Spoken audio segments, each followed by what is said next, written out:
Now, I'm very curious to see your answer to this, Jay. What was the most defining moment of your life? And again, it can be more than one, personal or professional. Oh, that's a slam dunk. Okay.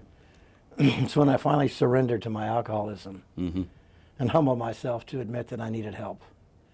And it was, I don't share this often because a lot Sure. of people might not understand this, but it was, I felt at that very moment God delivered me from my alcoholism. Mm-hmm. Of course, it took a little while for me to realize that my mistress, alcohol, Right. had to die, and I had to grieve through that process. Mm-hmm.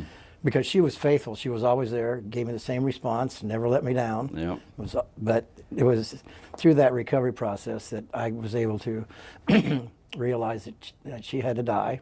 Mm-hmm. But that was the most defining moment in my lifetime, because what a lot of people may not know also is that after my firstborn son died, a year or two after that, I was angry and bitter, Sure. and that just fed my alcoholism to the max. And I had a coworker at Fort Benning that said that kept wanting to invite me to his home for an evening Bible study.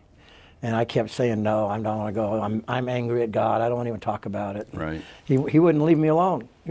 He persisted, and month after month, he just kept asking me and kept asking me. And so finally I said, all right, I surrendered. My wife was still so bitter she wouldn't go. Okay. But I went. And as God would have it, there was a couple visiting from New York down through Columbus, Georgia, on the way down to Florida, and they stopped and spent the night with the family that was hosting the Bible study. So at the Bible study, we started our typical fellowship and sharing, and then the host asked the couple to share their testimony.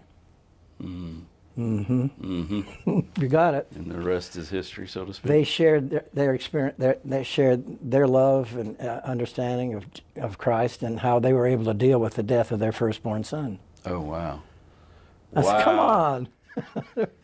How can you have peace over that? How can you have acceptance over that? And I said, I don't. And I said, what happened? How does that happen?